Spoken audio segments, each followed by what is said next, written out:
ini selamat ya. datang di Suara Talenta. Hari ini kita akan membahas salah satu terapi yang ada di Klinik Utama Talenta Center, yaitu terapi neurofeedback bersama Dr. Susi. Halo dok. Halo juga.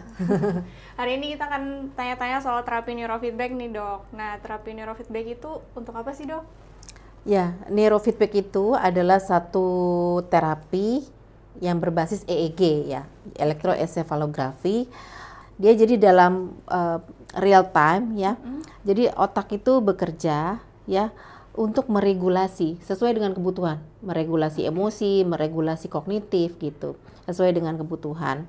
Nah, jadi sebenarnya ini neurofeedback ini adalah sebenarnya pelatihan otak ya. Jadi pelatihan otak untuk meregulasi fungsi otaknya agar bekerja secara normal gitu, secara optimal gitu.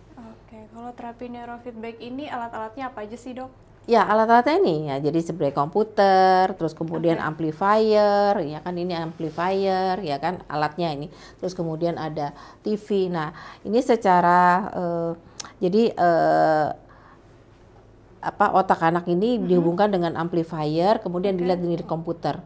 Nah, jadi kita bisa melihat bahwa bagaimana sebenarnya fungsi otak anak tersebut. Ya, terus kemudian dia dipaparkan nanti pada video, misalnya video yang kita sudah atur sebenarnya gelombang otak yang memang kita tuju sebetulnya gitu. Nah, ini contohnya adalah Renan ya. Jadi Renan itu kan sebenarnya autisme, tapi dia sudah cukup tenang.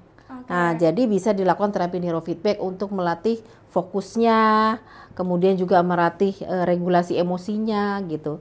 Jadi performance kognitifnya, performance dari kecerdasannya menjadi optimal gitu. Sebetulnya sebelum melakukan neurofeedback harus dilakukan peta otak dulu, yaitu dengan brain mapping.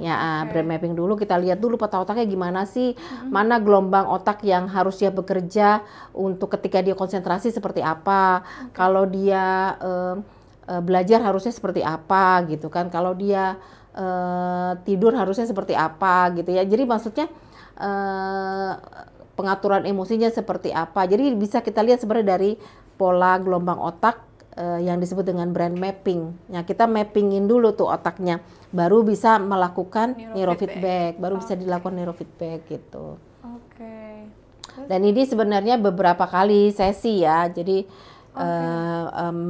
minimal sih sebenarnya 20 kali ya, sangat minimal itu 20 kali. Minimal 20 kali. 20 kali baru kelihatan baik. Dan paling sedikit 2 kali seminggu. Bagusnya 3 sampai 4 kali seminggu. Gitu. Nah, ini tuh grafik-grafik apa sih, Dok?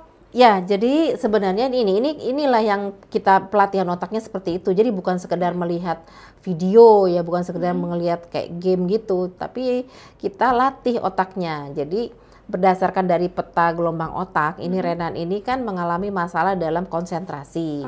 Nah, jadi kita tingkatkan untuk konsentrasi melalui gelombang otak yang disebut dengan SMR gitu ya, SMR. Nah, tapi dia juga agak cemas, agak fokusnya berlebihan gitu. Nah, ini high beta terlalu tinggi, makanya kita turunkan. Terus kemudian ini gelombang theta di mana dia suka menghayal kayak gitu kan. Nah, kemudian juga imajinasi gitu ya, jadi banyak imajinasi. Nah, ini kita turunkan.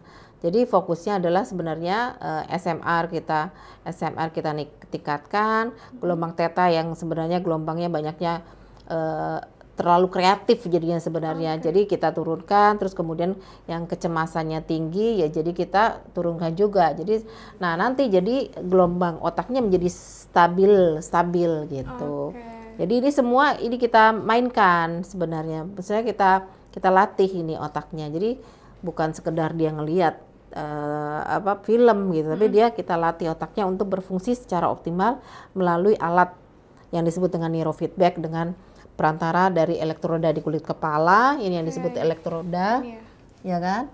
Terus kemudian ini dengan perantara amplifier ini, gitu. Baik, terima kasih Dokter Susi atas informasinya tentang terapi neurofeedback. Ya, sama-sama. Mudah-mudahan bisa bermanfaat. Amin. Terima kasih teman-teman yang sudah nonton. Segitu dulu untuk terapi neurofeedback. Sampai ketemu lagi. Dadah. Assalamualaikum warahmatullahi wabarakatuh.